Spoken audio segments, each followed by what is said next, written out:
आपण माने तो बहुत थर बैगण मसला बनईकरी खाइथिबे किंतु आज आम प्रस्तुत करबा गोटा बैगण रे मसला केमती बनई खाई परिबे।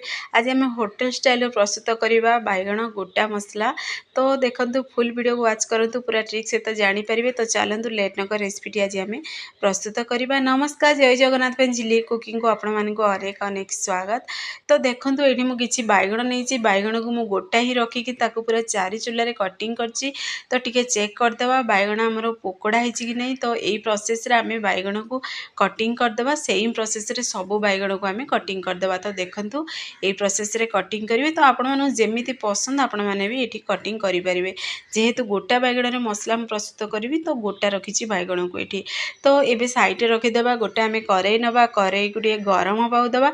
करेई टिके गरम हेई सारिबा परे आमे सेथिरे ऐड कर देबा एथिरे रिफाइन तेल। तो तेल मु टिके अधिका देछि जेहेतु बैगण को टिके आमे भाजिगिरी बाहर करिबा। तो आपण माने चाहिले सोरिष तेल रे भी याकू बनै परिबे। तो देखंतु बैगण को सेथिरे ऐड कर देबा। ऐड करी आमे ढक्कन को टिके आमे बंद कर देबा।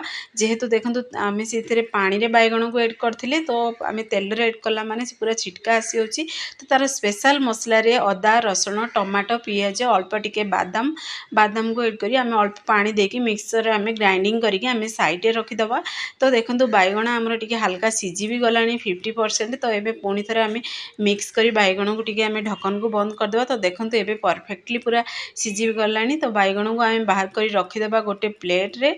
तो देखंतु एही प्रोसेस रे जदी बनेबे ना देखिबे समस्त पसंद करिवे। जो माने बैगण भी खाइबा को पसंद करंदिनी से माने भी बैगण मसला को मागी मागी करी खाइबे आपण मानको। तो देखंतु से करेई रे आमे बळका तेल अछि सेइथिरे अल्प टिके सेथिरे कंचा लंका भुसंग पत्र ऐड करबा। छोट छोट पीसेस रे कटिंग हेतिबा पियाज को ऐड करी भल से टिके मिक्स कर जा। पियाज देखंतु पूरा ब्राउन कलर भी हेई सालानी।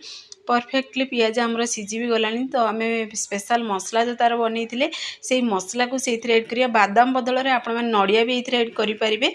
तो मु एठी नडिया को पूरा स्किप करके मु बादाम नेछि। तो एबे आमे जार को टिके क्लीन करिगिरी आमे सेथिरे पानी दे देबा। जेमती मसला हमरो परफेक्टली पूरा कसी हे जिवो, जेमती पूरा पोड़ीबोनी। तो सेथि प्रति टिके ध्यान देबे। काहेकि ना देखिए जेहेतु बादाम ऐड अछि तो देखिए मसलाटी बहलिया बनिबो। तो गुंड मसला रे हळदी गुंड, लंका गुंड, जीरा पाउडर नेछि, धनिया पाउडर नेछि। तो भल से टिके मिक्स कर देबा। तो आपण मानकु जहा भी मसला पसंद आपण माने एठी घरर बेसिक मसला नै परिबे। टिके मसला कसी हेई सारिबा परे आमे एठी खटा नथिबा गोटे छोट गिन्ना रे गोटे दही दबा गोटे गिन्ना, पुणी स्वाद अनुसार दबा लुण। भल से टिके मिक्स करी मसला को टिके आमे कसी होबाउ दबा। तो देखंतु एही प्रोसेस रे मसला को कसीबे। तो मसला देखिबे पूरा कसीबा समय छिटका ऊपर आसी होछि। तो कवर टिके बंद करी आमे कसी देबा। तो एबे आमे कवर को बाहर करबा। तो देखंतु चारि साइड पूरा तेल देखा गलानी। तो जान देबे जे परफेक्टली मसलाटी हमरो कसी ही सालानी। तो आपण मानु पाखरो भी देखौछि, देखंतु बहुत बढ़िया पूरा कलर भी आछि आ बहुत बढ़िया आर स्मेल भी आछि। तो एबे चलंतु सेथे आउ अल्प टिके पानी सेथिरे ऐड करी भल से टिके मिक्स कर देबा।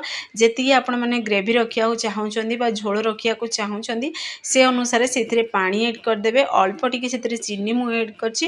एटा पूरा पूरी ऑप्शनल अछि, आपण माने चाहिले ऐड करिवे ना स्किप करि परिबे।